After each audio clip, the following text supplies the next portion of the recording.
What's a good name for the award? Is it the happy hours, the happies? You know, the happies, the peacockies? No, that's bad. That's real bad. Don't go peacockies. Yeah, don't go peacockies. I kind of like the peacockies. No, I think it's the happies. I think it's got to be the happies. Let's start off. Peacocky goes to? Come on. Peacocky goes. No, we can't do that. We absolutely cannot do that. Explain to me why we can't do that. It just doesn't work. It just doesn't work, Matthew. Break it down. No, it makes me chuckle every time. Right, exactly. I mean, you see right there. Like, I mean, we are on Peacock. The NBC. What, could we get somebody in a peacock costume? Peacocky the peacock? All right. Yeah, we can do that, Matthew. All right.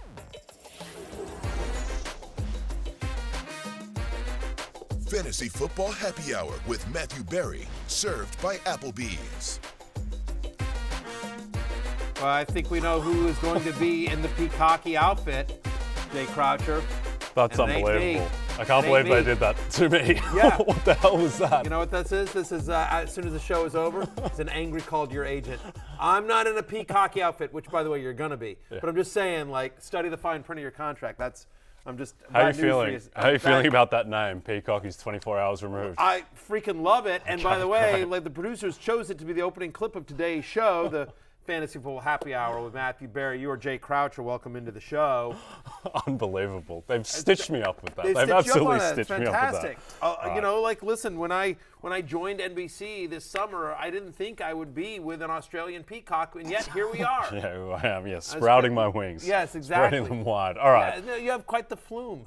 So I have quite a flume. That's the word, right? A flume. Isn't that right? That's what the. Isn't that what that's called? It's highly questionable. Yeah, I'm not too sure. Blake, someone get in my ear and tell me what that's called. We'll get research on flume, but I think that's what it's called. I think like when the peacock spreads its feathers out. It's called a flume? I think so. There's an Australian band named Flume. Is it? Yeah, maybe that's where we got it from. Maybe it's a big thing. Can you sing one of their songs? No, I can't. Give me some time. All right, let's get straight into it. Let's go to Roto World I could sing headlines. Men at Work songs. Yeah, you like Men at Work? Who doesn't like Men at Work? It's like quintessentially Australian. Of course, better we or come worse. from the land down under. They literally sing that song. We come from the land down under. Yeah, it is. And Australia is the land down under. It's a good one. It's not the worst song to be attached to. Now, Matthew Stafford was the big news yesterday. Let's hear from Sean McVay talking about Matthew Stafford's his concussion, as well as his elbow as well. We'll talk about. Then we'll keep Matthew Stafford out. We'll put him in the concussion protocol. What ended up happening was, Reggie and his group doing their kind of cleanup after the game. You ask the questions and you do the right follow-ups and determine that they felt like that was the best thing for him. And that's kind of where we're at with it. It's more importantly about, the person than the player and these types of things, as we know. And nobody's more of a competitor and wanting to be out there with his teammates than Matthew. He's in the protocol, so we'll take it a day at a time with him. And that was what our medical experts determined, just based on some of the things that they gathered was the smart and the right course of action. I've gotten confirmation that it is in fact plume. It is a plume. Okay. It is in fact plume. I thought you were saying flume. No, plume. Okay. Plume. Did I say flume? I might flume have said is the flume. Australian. Yeah. I said flume. Plume. Okay, it's a peacock's plume. P-L-U-M-E. Plume is the correct pronunciation there. Well, more importantly, Matthew Stafford's plume is in a bit of doubt for Sunday. As soon as that broke, the line dropped from Rams -3 against the Cardinals to Rams -1.5, and that also, because we're going to get to another headline around Kyler Murray, would have gone even further. But I was just going to say, I was like, really? Matthew Stafford's only worth 2.5 points? Well, to the line? I mean, yeah, well, you know what, right? And listen, I think Vegas might be right on this. To your point, like, we want to cover because it's a big story and he's a big name, but fantasy-wise, it's been completely irrelevant. Does it matter? Yeah. This is a guy who, on the season, so far this year, is QB 26 in fantasy points per game. He's had one game, count him, one game with multiple touchdown passes. He's had under 11 fantasy points in 5 of his last 6. And so you hopefully haven't been starting Matthew Stafford for a while and weren't planning on doing so this week. He's my QB 23 in week number 10, and a week in which, by the way, Burrow and Lamar Jackson are out, but chances are you weren't starting Mac Jones or Zach Wilson. So really only 2 starting caliber quarterbacks are out unless the guy he's facing, Kyler Murray, misses this game. NFL Network reporting yesterday that he's day-to-day with a hamstring injury. Can you really be day-to-day with a hamstring injury? Well, particularly for a quarterback like Kyler Murray, where so much of his real-life value and his fantasy value comes from being able to, run with his hamstrings. Yes. If they're a little tight or a little strained, he's in big trouble. You see me like slowly meandering through the halls, it's because I have no hamstrings. That's the problem. I would be a speed demon, but I ate them away in a buttery feast. The best defensive performances from any player last season was Aaron Donald in primetime against the Cardinals. He devoured Kyler Murray. I think he had 3 sacks. He had like 16 pressures, absolutely ridiculous. And Kyler Murray would want the full use of his hamstrings to be able to elude Aaron Donald. But let's go back to Stafford for a second, because thank you. I think that this is obviously a concern with the concussion. I jumped the gun on the elbow comment because I have heard that his elbow is still a thing in LA, and that's a problem for the rest of the season that they're just managing. And so, Cooper Kupp is basically the quarterback of that offense at this point, but I don't feel good about Stafford this week, even if he plays, and going forward if he doesn't. Yeah, I think so. For me, the concern here is not necessarily Stafford, to your point, but does it affect my little Cooper Kupp? Does it affect my little Cooper Kupp? I don't think Allen Robinson doesn't. Van Jefferson, the running game. Tyler Higbee, I guess. Yeah, I guess. And my little Cooper Kupp. And your little Cooper Kupp. Look, you start your tight ends against Arizona. I'm not really worried about it. Look, Wofford has one career start. I don't mind Wofford. Yeah, I don't mind him. He looked good when he's been out there. I don't think John Wofford is that much of a downgrade from current Matthew Stafford at the moment. Look, again, he had one career start. It was Week 17 of the 2020 season, and it actually came against the Arizona Cardinals, a game in which he won, and the Rams did, 18-7. He went 22 of 38, 231 yards, no touchdown, but 6 carries for 56 yards, probably more mobile than you might think he is. He's somebody that's also performed well in the preseason. You're probably not starting him unless you're in a truly deep, super flex league, 2-quarterback league, and you're desperate. But there's a little bit of upside with the rushing here, and you're still I don't know that there's a decision to make. And the only Rams that you would be considering starting, I think, my little Cooper Kupp and Tyler Higbee, and I think you're starting both of them. Yep. It's worth noting that, by the way, Kupp has struggled against Arizona, right? 3 of the last 4 games, he's had under 65 yards against the Cardinals. And if Matthew Stafford isn't there, you're downgrading him a little bit. But whatever. Yep. You ain't benching Cooper Kupp. No, and it's still Cooper Kupp. And one of those games was in the playoffs where they were destroying the Cardinals, so he didn't really have to get involved. And then also one of those games, from memory, was really early in last season before he kind of became Cooper Kupp, like Jerry Rice Cooper Kupp. He was just my little Cooper Kupp. Yes. He wasn't everyone's then little he became Cooper Kupp. enlarged Cooper Kupp. Yeah, everyone's Cooper Kupp. Right. Yeah, it was like Ant-Man. Like he just grew to be giant and amazing. Really took over. Okay, let's jump to Treylon Burks in Tennessee, but first Why let's do you think hear. there's no Australian superheroes? Huh? What's the question? I mentioned Ant-Man. Ant-Man, because Ant-Man's part of the MCU, the Marvel Cinematic Universe, just like I am.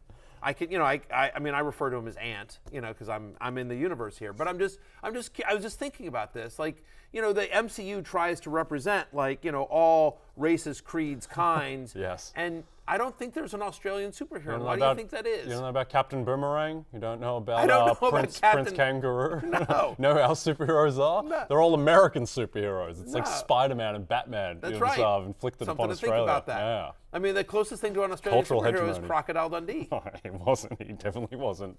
He's not an Australian superhero. Yeah, the guy who directed, Waikiki. You've lost me. No, he's Australian. He directed all the Guardians of the Galaxies. No, you've lost me. No, that's James Gunn. No, he directed the Thor. Oh God, what's his name? Waikiki. I can't help you. Well, I don't know. Someone's talking in my ear, but you're talking. I can't hear it. All right, it doesn't matter. Anyway, whatever. Only Treylon Burks can save us. The fact of the matter is you actually have an Australian Taiki Waikita. How do I pronounce it, guys? Nothing. Heike Waikiki. What? Hang on. Taika Waititi. I don't know who that is. Am I about Australian? Yeah, I know. Probably, because he's a very successful director. He's won an Oscar. He's the voice of a character in the MCU as well. And anyway. I'll have a refresher during the break. Until then, help us out, Treylon Burks, and tell us what it's like on your return to practice. All right, here's Treylon Burks. to be back in the locker room with my teammates, see the coaches, the staff. It's a good feeling. What's the last month, I guess, been like to kind of get to this day? Hard work, dedication, just putting my mind to the grind and just get back and be out here for the team. How you feel? I feel great. You think you got a chance to maybe get back out there and contribute maybe Sunday against the Broncos? That's the plan. We're just gonna see how this week goes and work hard and let God take care of the rest. Coach Rayward had mentioned conditioning and said you work hard from that perspective. What are some of the things you did to make sure you stay in shape? Honestly, just going out and running when I was able to run, making sure that I was breathing, everything was up to par, and just being me. Do you have any pain? Do you feel like the injury is behind you now? It's just a matter of getting yourself back in football shape? I would just say we'll see how this week goes and decide from there. That was long, but on the plus side, we couldn't really hear it. I believe that was Treylon Burks saying that the plan is for him to play this week. It's unclear. Right. Might have been traded. Don't know. No. Yeah, it was Titans rookie wide receiver Treylon Burks saying he's going to play this week. But it was long and hard to hear. It was. Which is like when you're thinking both visually and audio-wise for a show, that's what you're looking for. Yes. Long and hard to understand. I think it's kind of interesting just because no one has stepped up in that Tennessee offense. And I think he's probably worth, if he was dropped in your league by somebody he could have been, I don't mind grabbing him and stashing him. They're playing Denver this week. And so that's the number one pass defense over the last month. We'd expect Patrick Surtain to have some shadow coverage here. I mean, he's the only guy that really gives you any sort of... Can he shadow Derrick Henry? Yeah, right? That's all that matters. Exactly. We don't know if it's going to be Ryan Tannehill or Malik Willis under center. I think if it's Malik Willis, it definitely doesn't matter. Yeah. His passing game is still a work in progress. Tannehill hasn't been great either this year. I think Burks is an interesting upside play to grab and stash, but I'm not starting him this week. The total in this game is 36.5. It opened at 39, so it's already been going down. I think that's the thought is that... And by the way, I might still take the under. Take the under? Yeah. I'm probably avoiding this game, but if I had to bet it, I think I'd still take the under. I mean, two good defenses and two bad offenses. Yes, absolutely. And I kind of like the Broncos plus 2.5 there, just in a low-scoring game. Entire Titans defense is banged up. Yeah. Who knows, Willis or Tannehill. All right, let's go to one of our favorite subjects, which is Elijah Moore, who apparently is going to be playing in the slot going forward, according to Coach Robert Saleh. Does this change anything for you on Elijah Moore? On Elijah Moore, it does not. The fact of the matter is that small sample size, right? But Elijah Moore last year, he didn't play entirely in the slot, right? This is last year, 29% of his routes came and 34% of his targets from the slot. So still basically 2/3 of his routes and snaps and targets came outside the numbers. Remember last year, of course, Zach Wilson was in and out of the lineup. There was the Mike White games and Joe Flacco. And so he played with multiple quarterbacks without the weapons. They moved him all over the field. And so I think there's nothing you can really take from last year to say this is going to be awesome for Elijah Moore. Certainly the numbers so far suggest that it's not going to be anything amazing for him, right? So far this year, 28% of his routes have come from the slot, only 10% of his targets. Is that because he's not getting open? Is that because just Zach Wilson doesn't look isn't looking for him? Did Elijah Moore's mom turn Zach Wilson down? What's going on? Is there something what? By the way, the minus 1,000 prop cashes. Can I tell you something? I'm just going to make real quickly here. Rob Gronkowski on Fox this past weekend made a Zach Wilson mom joke. Yeah, so then it's right? free. Right, and then it went viral and people, Gronk. Meanwhile, I've been making freaking Zach Wilson mom jokes for a month and a half now straight, pounding into the ground. Can I get any love? No. Yeah, I was I can't believe Gronk made a joke about national TV about Zach Wilson's mom. I've been are you kidding me? I've got a tight 12-minute set of Zach Wilson mom jokes at this point. How many Super Bowl rings do you have? Less than Rob Gronkowski. How many passes from Tom Brady? Also 0. Yeah, there you also go. 0. Maybe that's it. Yeah. Gronk and I are both members of the human race. That's pretty much all we have in common. It's true. And your affinity for Zach Wilson mom jokes. He's built. I'm not. He's tall and successful. I'm not. There's a lot going on for Gronk that it's a Gronk world. We just live in it. I just merely wanted to point out that, some of us out here have been doing the Lord's work in terms of Zach Wilson Mom's jokes been grinding for quite away. some time. Yes, been grinding away for the cause. Yeah, exactly. I've been in the Zach Wilson mom minds, freaking hammering coal out there, left and right. It's insane visual. Right, exactly. And then Gronk just throws off one PTA joke. Like he just sort of hints at it. I know. Like I've gone right at it. He had the kid gloves on. Yeah, You're exactly. exactly. Barefisted. I'm elbows deep into it. You understand what I'm talking about? On that comment, we absolutely have to move on to running back love. All right. No. Hang on. We got to actually talk Elijah Moore. My point is that about Elijah Moore is that we don't have enough of it. It's all small sample size and it's all skewed. But I would say that the data we do have doesn't suggest that this is suddenly going to be awesome for Elijah Moore. I'm not picking him up. I'm not suddenly like, it's Elijah Moore's back. Like, the guy can't sniff a target these days. And then the other concern here is about Garrett Wilson. Because now if Elijah Moore's going to play in the slot, that means Garrett Wilson, who's had 48% of his routes and over 40% of his targets come from the slot this year, Garrett Wilson moves to the outside. So now, Garrett Wilson's talented enough that he can beat coverage wherever he is, and he's still going to be the focal point of that passing offense. But this isn't great for Garrett Wilson's fantasy value, and he's what we care about in the Jets' passing attack. By the way, again, for whatever it's worth, and you can say maybe it's the competition, what have you, but Zach Wilson has actually been much better throwing to the perimeter this year than he has been going to the slot in terms of completion rate, in terms of passing rating. Like, the numbers are much better for Zach Wilson throwing outside the numbers than inside the numbers. So this makes me a little bit nervous for Garrett Wilson. That's the takeaway from the Elijah Moore news. Okay. Let's jump to running back love-hate now. Also, just keep an eye on the Kyler Murray news.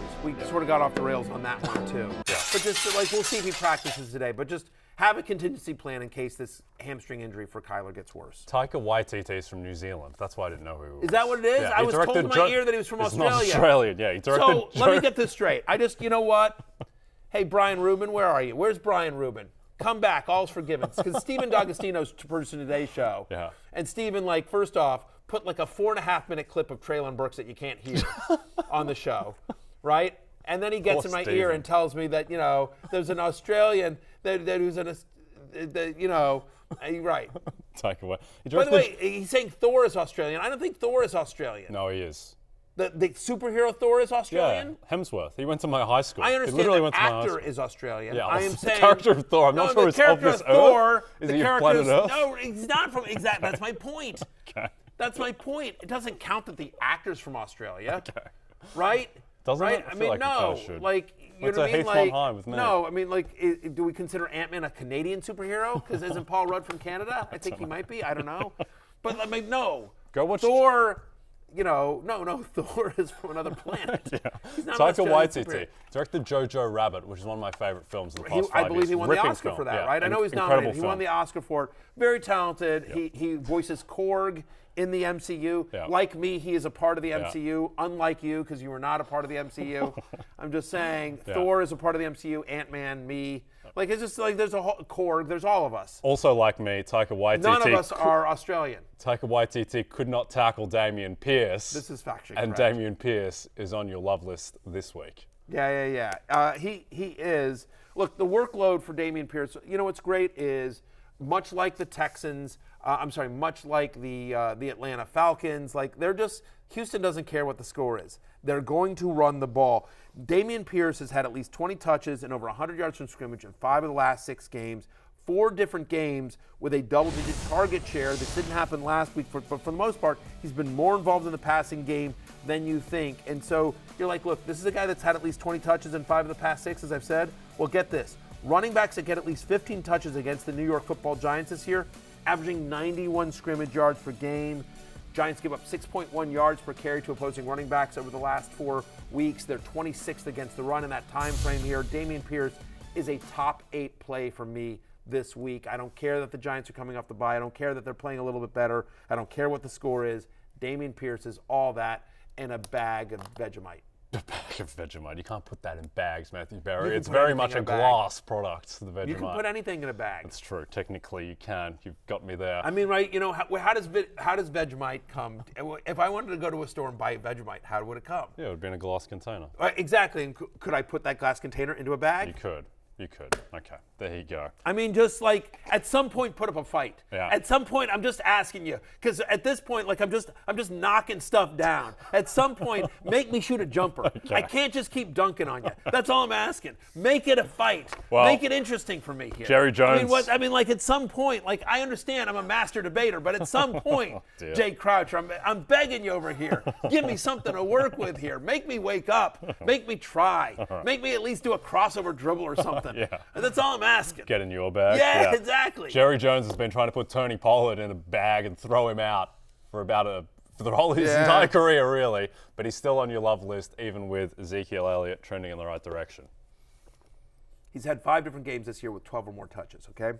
In those 5 games, he's averaging 16.8 fantasy points per game. He's averaging 102 yards from scrimmage. And think about this game against the Green Bay Packers. 3rd most rushing yards per game to running backs this season. They've given up 75 scrimmage yards to a running back 11 different times this year, and 3 different times, Jay Croucher, Green Bay has allowed over 75 yards from scrimmage to multiple running backs in the same game. That's a way of saying that both Zeke and Pollard can get theirs. Packers actually over the last month, they're 5th against the pass. The secondary's actually been pretty good, but they're 29th against the run. Rashawn Gary going down, that doesn't help either as well. So my expectation here is that it's a big, as Zeke is getting back from the injury, I think Tony Pollard's performance the last time we saw the Cowboys has earned him a few more touches. Jerry Jones is still going to make Zeke a thing, right? It's not going to happen like I'm paying for Zeke, Zeke's going, right? It's like when you go to a bad movie and you're like, this is awful, but screw it. I paid $15 for a ticket. I bought this huge popcorn and you know, soda and whatever. I'm $40 into this thing. I'm watching this crappy movie. I don't care. Is he the first player in NFL history to get tenure? Zeke has got tenure. He's got tenure at the Dallas Cowboys. It's unbelievable. 1,000%. Yeah. Anyway, the fact of the matter is that Pollard, I think, splits carries in a really good matchup in a game in which the Cowboys are favored by almost a touchdown. Right, to your point, 5-point favorites. So I think Pollard gets enough workload here to be a very viable start this week. I actually ranked him ahead of Ezekiel Elliott this week. Just so you know, he's my running back 16 as we head into week 10. I like it. All right, let's jump to Thursday Night Football. Glorious game of football tonight, which we'll talk about more for better or worse. But let's talk about Cordarrelle Patterson, Cord Pat, as some call him. He's on the love list. By some, you mean you. Look, you have to be a little concerned because he didn't play a ton of snaps, right? He played 38% of the snaps last week. However, he still had a team-high 13 carries in his first game back. Look, it's going to be a committee in Atlanta. They want multiple guys to touch the ball. You see it there on your screen. Tyler Algier got the 10 rushing attempts. Caleb Huntley still got 7 totes, as it were. But Cordarrelle Patterson led the backfield with 13 rushing attempts. He got the 2 touchdowns, and I think that's important. They trust him at the goal line. They had 4 goal-to-go carries last week, the Falcons did. Cordarrelle Patterson got 3 of them.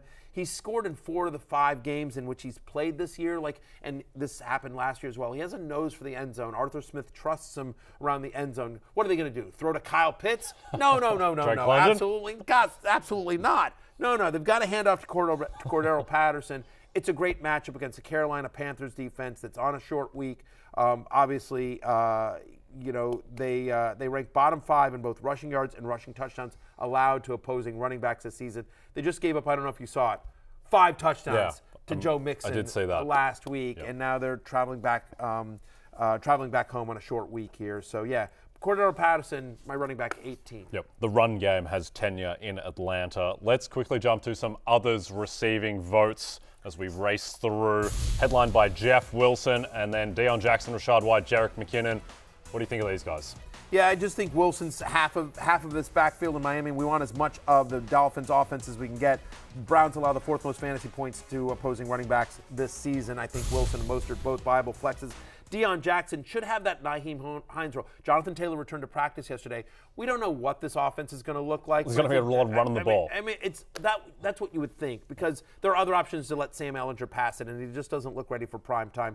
Vegas is a bottom 12 run defense over the last 4 weeks. So Deion Jackson should at least get the Nyheim Hines role, which is about 7 touches. I think in a deeper league, he's a viable flex in PPR games as well. Rachaad White, season high 11 touches last week. They're looking for offense in Tampa Bay. Seahawks are bottom 5 in terms of catches and receiving yards allowed to opposing running backs. It's almost a split now between Fournette and Rachaad White. Again, I think he's a deeper league flex, as is McKinnon, who has who had a season-high 62% snap rate last week. He's led the backfield in snaps 4 straight weeks. It's still a 3-headed monster in Kansas City, but it's worth noting that the Jags have allowed the 2nd most receptions to opposing running backs this year. You can attack them that way. And so I think McKinnon, again, all these guys are like, sort of desperation flex types this week. I mean, again, they're all ranked in the 30s.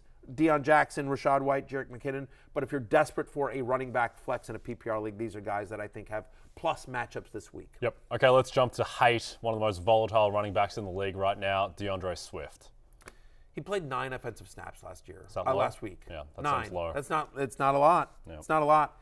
He's had 2 touches inside the 10-yard line this entire season, right? Yeah. 0 goal-to-go carries, right? It's not a great matchup against the Bears, who have allowed 30 receiving yards to a running back only twice this season. Like, it needs to be up the middle against Chicago, because they're pretty good on the perimeter, although they've obviously had some losses to their defense at the trade deadline here. So Swift comes in at running back 26 for me. He's a hope for a touchdown flex, because we just don't know the volume is going to be there. I rank Jamal Williams ahead of him, which is something, obviously, love-hate is all about expectations. That is certainly not what we expected from DeAndre Swift when you drafted him, that he would be in flex territory behind Jamal Williams and getting less touches. Yep, Jamal Williams has played so well, too, that I think even if Swift is healthy, he's not going to see the volume he did in the first couple of weeks. All right, let's go to Devin Singletary in the strangest game of the week, because we don't know if Josh Allen is playing. Yeah, no update yet on Josh Allen. We do know that we expect more Nyheim Hines in this game against Minnesota. Last 4 weeks, Vikings allowing under 55 rushing yards per game to opposing running backs. They allow under 3 yards per carry to opposing running backs during that stretch. They've been really good against the run so far this season. The way to attack them is in the secondary, where they're 30th against the pass over the last 4 weeks. And so Devin Singletary, who now has single-digit fantasy points in 3 of the last 4, and has only 2 touches inside the 10-yard line since week 4.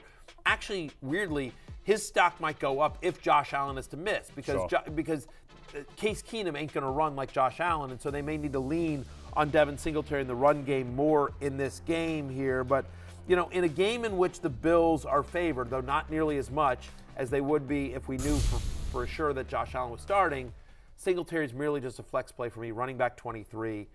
He's the lead running back on a very good offense, and yet he's not getting the work as much as we love. If there's a positive here, it's that even if Allen plays, maybe they're more conservative with him because they're worried about re-injury. And also, I think the Vikings keep this somewhat close.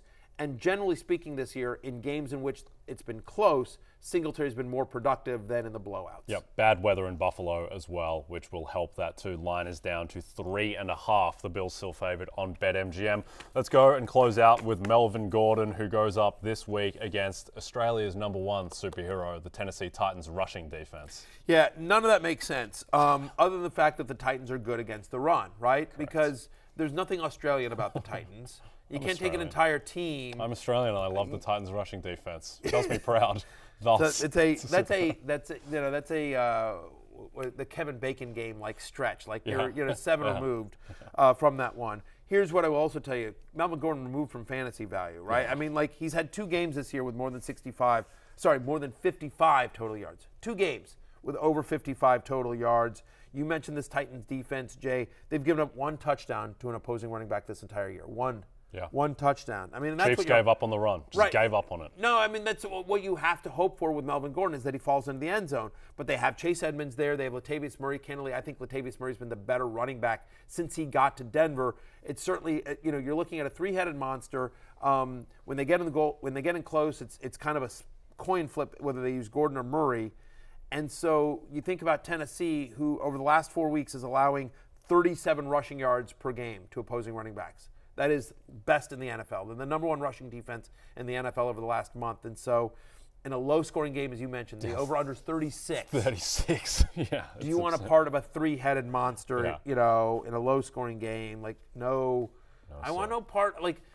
Dulcich is interesting to me, but other than that, I want no part of the Broncos offense in this one. Yep, I'm with you there. Okay, let's go to break. When we come back, pass catcher, love-hate. Who's like a lame superhero you guys could have? Come on. The Wallaby. Download the RotoWorld app to receive breaking player news all season long. Stay ahead of the competition by favoriting players on your roster and get the latest injury updates, player news, plus much more delivered right to your phone. Available in the App Store today. Matthew Berry. Let's get the pass catcher love hate. I Googled, are there any Australian superheroes? Yeah. And Manifold has become the most prominent Australian hero in the modern Marvel universe. Now, Manifold has not made it into the MCU, the Marvel Cinematic Universe, but there's comic books about this. And so, yes, Chris Hemsworth is from. There's a lot of people that have acted in. Hugh Jackman as Wolverine? Hugh Jackman, right. But here's what's amazing. I looked that up. That's part of this. You go down this rabbit hole. Hugh Jackman is Australian, and at some point they actually considered making Logan/Wolverine Australian, but instead, especially because he is Australian, right? Yeah. He's from the whatever. He's become attached to the role. Yeah, of course. And actually, they decided to make Logan. They kept him Canadian. So Logan's Canadian. Just so you understand where Australia is within the Marvel Cinematic Universe, is they're like, no, better to keep him Canadian. He's not even American. Right? No, he's not American. Like we're going for a lesser country. No. Right. But it's going to be Canada, not Australia. I don't know. Listen, this is not me talking. This is Marvel. Yeah. I stand tall with our Canadian viewers getting destroyed by Matthew Barry. Long live the Commonwealth. So you went to the same high school as Chris Hemsworth. I did. If we were to go back and what's the name of the high school? Heathmont College. Heathmont College, which is not a high school. It's a college. Well, no, it's a high school. It's like when you're. But why in is your it called a college? I don't know. That's what we do in Australia. It's to make it sound more fancy. Right. Okay. So you guys both went to Heathmont College, which is a high school in Australia. If we went back today to visit Heathmont College, yes. Is there like a Hall of Fame? Is Chris Hemsworth in that? He would be in it. Right? I would not be. I was going to ask. Yeah. And then are you not be in the others Hall of receiving Fame. votes maybe? Can we get like a little postage stamp size picture of you? I'm Jarek McKinnon. There you go. I'm Jarek McKinnon. Yeah. And he's Damien Pierce. I would assume Liam Hemsworth as well, the other Hemsworth. I think he went there as well, but I'm not 100% sure. All right, I know you just Chris know did. you know Chris did. Yeah. I'm friends with Chris. Yeah. I've met him twice. Yeah. I mean, I did a scene with him, so I spent 2 days with him on set. Yeah. And then I talked to him a little bit at the after party. Sure. At the Avengers, whatever, the premiere party, everything like that. And it's hilarious. There's a picture of me and my wife and Chris Hemsworth, and it's just like. And my wife is very attractive, and so it's just like, and Chris is obviously gorgeous, yes. And so it's just like, who's this really attractive couple with like their weird uncle? Yeah, he's doing love-hate columns on Christian Kirk. I'll bring in the picture tomorrow. I'll see if I can send it to you. But anyway, let's get to Christian Kirk. Yes, I have a gnawing suspicion Chris Hemsworth has no idea who I am, and I think that Christian Kirk might not either. But let's talk about him in the positive because he's on your love list. Yeah, I mean, listen, Chris Hemsworth won the Agbo Superhero League the first year. I played in a fantasy league with him. He's a good fantasy football player, as is Christian Kirk, who's had a 26% target share over the last 4 games, Jay Croucher. And why are we saying Christian Kirk should be a top 15 play this week? Because he's had not only that massive target share, but most of his targets come from the slot. Why does that matter? Because they're playing Kansas City Chiefs. And the Chiefs are bottom 5 in the NFL in terms of most catches and yards allowed to the slot. They're tied for the most touchdowns allowed to players coming out of the slot, the 8th most yards overall to opposing wide receivers. In a game in which the Jaguars are obviously underdogs, they should be throwing quite a bit against the Kansas City Chiefs. I think Christian Kirk has a big game on Sunday against KC. Yep. Let's go to Chris Olave, who just keeps on producing regardless of his quarterback. Yeah, 70 yards or a touchdown in 6 of the past 7 games. He's averaging 15.4 fantasy points per game. Even last week against the Ravens, a game in which the Saints couldn't do anything, he still was fine, right? He still got you something. He's had a 27% target share in the last 7 games as well. I like this matchup against the Steelers. No team in the NFL gives up more yards per game to opposing wide receivers than the Pittsburgh Steelers. They've given up 13 touchdowns to opposing wide receivers. That's most in the NFL. Where is Jameis Winston or the Red Rifle going to throw? It's going to be Chris Olave. Yeah, no, Chris Olave has an incredibly high floor and also quite a high ceiling. Alan Lazard, who's really been sneakily, outside of Aaron Jones when healthy, the only good thing about the Green Bay offense, and you think he keeps it going against the Cowboys? Yeah, I really do. Look, as much as the Packers offense has struggled, especially in their passing attack, Alan Lazard has been great. He's had at least 11.5 fantasy points in every game since week 2. He's scored in 5 of the 7 games he's played so far this year. Think about last week. Look, understand the balls all went to Detroit Lions, but at least Aaron Rodgers was trying to get it to Lazard. He had 3 end zone targets last week. He's had 5 straight games with a target share of 20% or better. No Romeo Doubs is out. We don't know if Aaron Jones is going to play. We hope that he is, but he's banged up as well. Randall Cobb obviously out. Alan Lazard is going to get a big target share in a game in which, as you mentioned, they're 5-point underdogs to the Dallas Cowboys. It's not a great matchup for Lazard, but I think volume gets you there, and he's probably got a chance at a touchdown here. He's a top 20 play for me this week. Yep, Trayvon Diggs is scary as an opposing cornerback, but he's not Jalen Ramsey, Pat Surtain, I don't think quite. So I think on volume, you're right. Lazard should produce. Another guy who we expect to produce is the great Greg Dulcich, who has come from the clouds and is now pretty hyper-relevant at a very weak tight end position. Something positive to say about the Denver Broncos. I mean, the list of things to say positive about the Denver Broncos. Pat Surtain. The defense generally. The defense in general. Dulcich. And the fact that I went on national television and predicted them to win when no one else on Football Night in America did. Wow. Against the 49ers. They did, in fact, win. Yeah. And that gave me a game up in the standings. All these Hall of Fame coaches, former NFL pro quarterbacks, all these super smart people. Yeah. And here's the fantasy guy who's got the best record as we enter week 10. Yeah. This guy. Chris Thank you very Hemsworth's much. best friend. Let's ride. Yeah, let's And so ride. that's, when you think about the highlights of the Broncos season, I think that's got to be one of them. But yes, Dulcich is also on the list as well. Since he came back from injury, he's been a top 12 fantasy tight end every single week. He's averaging over 60 yards in the 3 games since he came off IR. Almost a 20% target share, and it's a nice matchup against the Tennessee Titans. Again, we expect not a lot of points to be scored here, but how are they going to move the ball? It's the number 1 run defense, and now they got to throw, right? But Russell Wilson's been inconsistent. Worth noting, though, that the Titans do allow the 6th most fantasy points to opposing tight ends. Last week, they were bracketing Travis Kelce. They had 3 guys on him. They're playing zones, and yet still they managed to get the ball to Travis Kelce. So Titans, who are bottom 5 in the NFL in both most receptions and yards allowed to tight ends as well, Dulcich is a top 8 tight end for me this week. I feel like they're not going to bracket Greg Dulcich this week. Let's go to others receiving votes, headlined by Brandon Ayuk. Yeah, look, Ayuk's had 3 straight games with over 80 receiving yards, a real connection with Jimmy Garoppolo. How about Darnell Mooney against the Lions with his 29% target share so far this season? That's 8th highest among wide receivers. We all love Justin Fields, hint he may be coming up on the love list here. Mecole Hardman has 4 straight games with double-digit fantasy points. You like the matchup with Jacksonville. And hey, Donovan Peoples-Jones has 70 or more yards in 4 of the last 5 games if you're looking for some tight ends. Cade Otton, and hey, I'm in on the Bears against the Lions. Cole Kmet should score.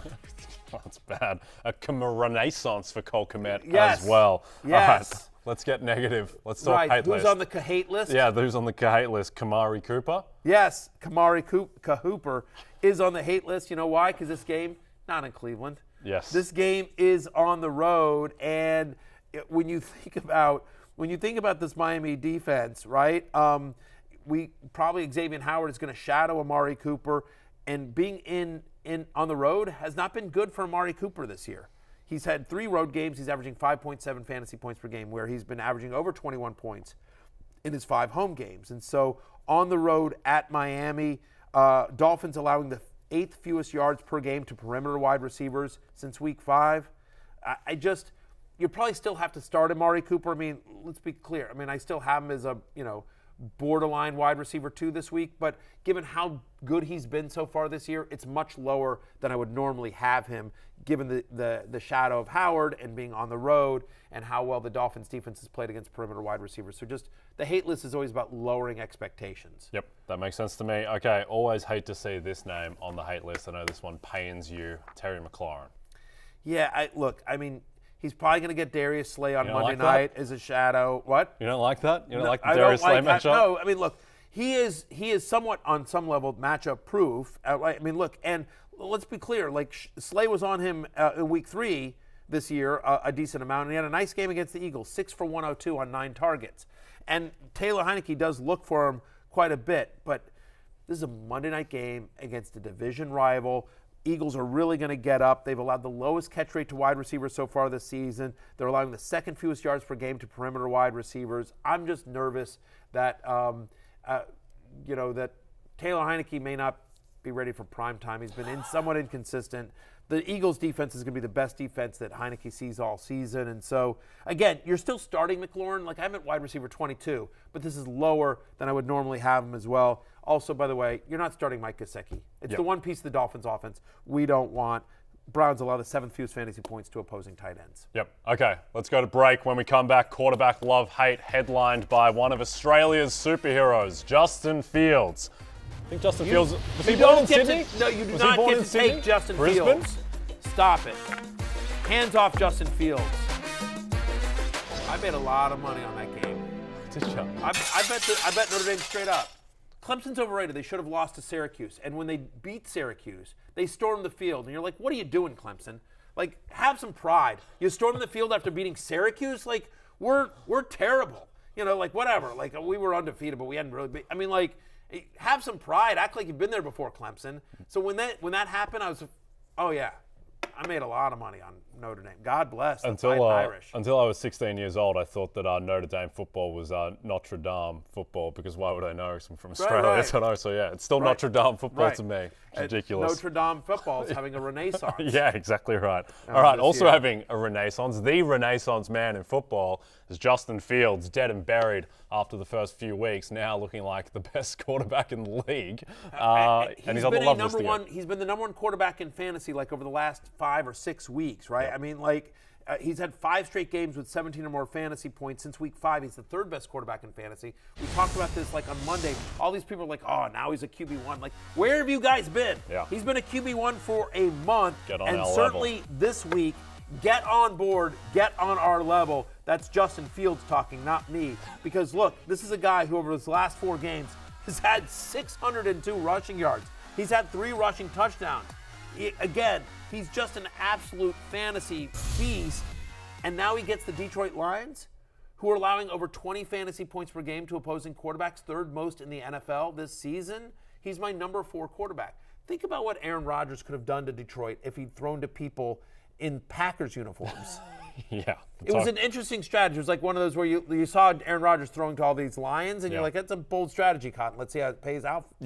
How it plays out for you. Didn't go great for Mr. Rodgers. Totals 48.5 in that game. Chicago, Detroit, so expecting a lot of scoring. Also expecting a lot of scoring in Miami, Cleveland. In a shallow league, like a 10-team league that I'm in, I dropped Tom Brady for Justin Fields. Yeah, so you should. I feel exactly. So feel you should. very it's good not even a question. Not even a question. Yep. I would drop Tom Brady for Tua Tagovailoa as well, and he's on the love list. He's averaging. He's played 5 full games so far this year, right? Tua Tagovailoa is averaging 24.6 fantasy points, 336 passing yards in those 5 full games. He's top 5 in deep ball rate over that stretch. Why does that matter? Because he's playing the Cleveland Browns. He has Tyreek Hill. He has Jalen Waddle. Over the last 4 weeks, Browns allow the 6th highest passer rating. This game is at home for Miami. Browns are they're like the 25th scoring defense here. It's actually a pretty high over-under as well in this game. Yep, almost 50. Yeah, it opened at 48.5. Give me Tua Tagovailoa as a top 5 play this week. Yep. Okay, let's jump to Trevor Lawrence, who saved his season and his team's season by coming up off the mat against the Raiders. He's on the love list against Kansas City. Jags are double-digit underdogs in this game, right? I mean, it opened at 9.5. It's still 9.5. It's 9.5. It didn't move to 10 yet. All right, so whatever. Jaguars are 9.5-point underdogs in this game. We expect them to have to throw against Kansas City, and I think he'll be successful at that. Chiefs are allowing passing touchdowns at the 3rd highest rate this season. They've given up multiple passing touchdowns in every single game prior to last week when they played, I'm never going to throw Malik Willis. Yes. But prior to, every game they've played a quarterback that throws, they've given up multiple passing touchdowns. In fact, quarterbacks facing the Chiefs average 38.4 pass attempts per game. That is 3rd most in the NFL. Lawrence also gets a couple points with his legs. He's had over 20 rushing yards in 3 of the past 5 games. We talked about Christian Kirk earlier in the show, Jay. You know, he's on the love list as well. So, yes, Trevor Lawrence is my number 9 quarterback this week. I think he's out there in a decent amount of leagues. So I think he's a very viable streamer if Josh Allen were to miss, if Kyler Murray were to miss, if you're looking to replace Lamar Jackson, if you're looking to replace Joe Burrow, if you're, I really like Trevor Lawrence this week at Kansas City in some junk time scoring. Yeah, a lot of the underlying numbers on Lawrence suggest that regression is coming in a good way and he should be better the rest of the season. He's been unbearably bad in the red zone relative to the rest of the field, and that's something that just regresses. You're not like the best quarterback up until the 20-yard line and then the worst quarterback in the league. Once you get there, that's going to flip around. Yeah. He will throw more touchdowns going forward. Kirk Cousins says, hold my beer. Yeah, exactly. Yeah. But yes, Kirk Cousins aside, generally speaking. True. Yes, there are outliers to every rule. There are exceptions that make the rule. Yeah, let's jump to some others receiving votes, headlined by one of the great overperformers in fantasy this year, Daniel Jones. Look, his rushing, I'm not saying he's Justin Fields, but the rushing is obviously very real. Better than Jalen Hurts. With Danny Dimes, he's averaging 45 rushing yards a game. He's had at least 6 rush attempts in every single game this year, and now he gets the Houston Texans, who have allowed the most rushing yards in the NFL this year. You can run on the Houston Texans. Over the last 4 weeks, no team has given up more rushing yards per game than Houston. Danny Dimes is a guy for me. Jimmy Garoppolo has 4 straight games with multiple touchdown passes and over 250 passing yards in 3 of the 4. He's QB 14 for me. And Jacoby Brissett, again, you have to face Miami. We know the Dolphins are going to put up points, and the Dolphins, as a result, have given up a lot of points as well. I think people would be shocked about this, but in the 4 losses that Cleveland has had, and they're like 4.5-point underdogs or 3.5-point underdogs here on the road to Miami. In their 4 losses, he's averaging 35 pass attempts a game. And so, do I love Jacoby Brissett? No, but do I think he's a viable, mid to low end QB2 this week in what should be a high scoring game against the Dolphins? I do. Revenge game for Jacoby Brissett. Revenge game. That's absolutely right. Okay, let's go to the hate list. And look, I don't think you really extended yourself on this one, Matthew. You feel like you're at the kind of end of the night with the column, a couple Mai Tais, starting to get a little bit tired. Well, you've gone with Aaron Rodgers and Russell Wilson. I know, but you know what? By the way, if I'd thought about this, 22 years ago when I came up with love-hate in 1 minute, literally, who thought I was going to make a career? It was just going to be this goofy thing I did for Roto-World on the side. And so, love-hate. But if I'd thought about it with any kind of, preciseness or thought for the future, I would have come up with a completely different premise. Yeah. Because the bane of my existence is coming up with quarterbacks to hate. Yes. Because, this guy's 18th, but he's still going to put up 18 points. That's the thing. That's why I suggest the best way to play fantasy is the 2-quarterback league or a super flex league, because there's just too many good quarterbacks in the NFL and in fantasy. Too many good quarterbacks, but that's a list that does not include Aaron Rodgers or Russell Wilson. So, yes, he's on the hate list. It's a little bit obvious. I am at QB 21. It's a little bit of shooting fish in a barrel. But Aaron Rodgers shouldn't be rostered in fantasy unless you're in a deep super flex league or a 2-quarterback league. Forget not playing him. I put him on here just to make the point of, seriously, his rostership percentage is still very high. Do not, no with Aaron Rodgers. He should not be on your roster. And now he plays the Dallas Cowboys, who've allowed only 1 quarterback to score more than 17 fantasy points against them, and that was Justin Fields, and a lot of it was on his legs. We don't expect Aaron Rodgers to run like Justin Fields. Only 2 quarterbacks have thrown for even 215 yards against the Cowboys. I don't know what Aaron Rodgers' line is on BetMGM, but I'm taking the under, especially with no Romeo Doubs in this one. They've given up 8 total passing touchdowns so far this year, the Cowboys are. That's tied for 3rd fewest in the NFL. Pick a number, any number, and it all spells avoid. Yep, I think this is going to be a bloodbath, honestly. Dallas coming off the bye, arrested Micah Parsons. He was a little bit banged up. He's going to be right to go. I'd be very concerned about Aaron Rodgers. Also concerned about Russell Wilson, who hasn't been good anyway, and now he plays a pretty solid Titans defense with, like we've been talking about, a total of 36.5. Yeah, Titans allowing Titans are allowing passing touchdowns at the 3rd lowest rate in the NFL over the last month, and in games in which under 50 points are scored this season, to your point about the fact that the over-under is 36. In games in which under 50 points are scored this season, Russell Wilson is averaging 12.5 fantasy points per game. And so, I get it, they're off the bye, so maybe hopefully they've got a better grasp of the offense, and him and Nathaniel Hackett are a little bit more on the same page than they have been. But he's my QB 19, and I might be too high on him. Just with health and the bye, I like the Broncos plus 2.5 in that game. I don't love it. I do think Mike Vrabel is probably the best coach in the NFL right now, and Nathaniel Hackett is not. We're going to go to break. Yes. When we come back, some Thursday night football player props from our friends at BetMGM. And potentially a photo you want to see. No. Is this on me?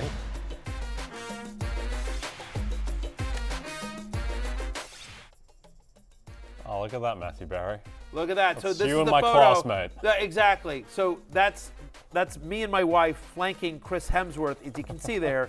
And you can see that, like, Chris Hemsworth is very attractive. My wife is objectively very attractive, and I'm like their weird uncle. This balding freak over there. Like, my wife is a genetic freak of nature, by the way. My wife is older than me. Really? I swear to God, my wife is actually older than me. That would have been plus 1,400. I know, no one believes it. She looks 25 years younger than me. My wife is actually older. She's a genetic freak of nature, as is Chris Hemsworth. I am very much not a genetic freak of nature, but yes, that was us at the. It's me and I have one Australian friend, and it's Chris Hemsworth. Oh, I thought you I had have one two Australian friends friend. now. I assume your wife and I will be friends at some point. Yeah. So I'm never taking a photo next to Chris Hemsworth after that. No, it was awful when I came out. My wife wanted the photo. Of course she did. You know what I mean? Like, all of her photos are next to stupid me. So here she's finally got at least a photo next to an attractive person. She can crop you out. And I'm sure she did. On social media. But yes, Chris Hemsworth, a lovely human being and beautiful in person, as you might imagine. Indeed. Okay, let's take a look at the most bet props on BetMGM. And it's a lot of Cordarrelle Patterson. Yeah. The big man, Cord Pat, to score the first touchdown, plus 650. Anytime touchdown scorer, plus 110.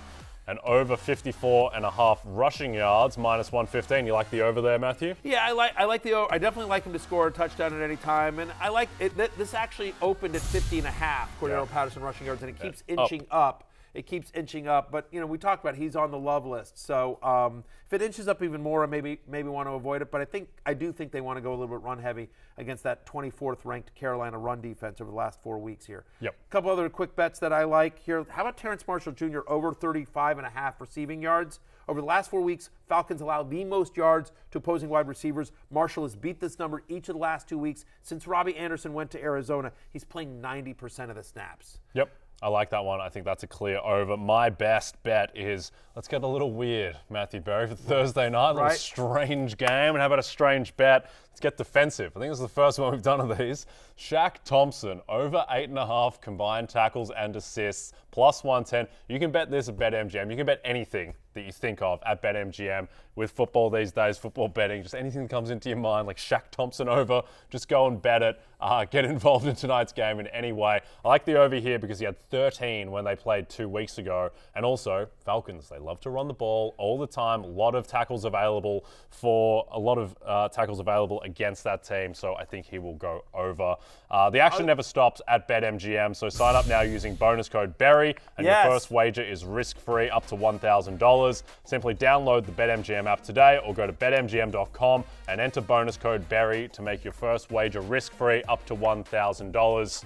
What else do you like, Matthew? I think P.J. Walker has a good game. I know he got pulled last week, but he's had 2 good games. He had the good game against Carolina just a couple of weeks ago. I think he rebounds. It's a much better matchup against a Falcons defense that is 32nd against the pass over the last 4 weeks. Like, no team in the NFL gives up more passing yards per game than the Atlanta Falcons. Games at home against Carolina. So I like P.J. Walker over 170 passing yards. I do think he's a viable streamer this week. He's had 175 passing yards in 2 of the past 3. Obviously, he got benched. There's a score there. And by the way, over 0.5 passing touchdowns is the line on BetMGM. It's minus 225, so it's ridiculous juice.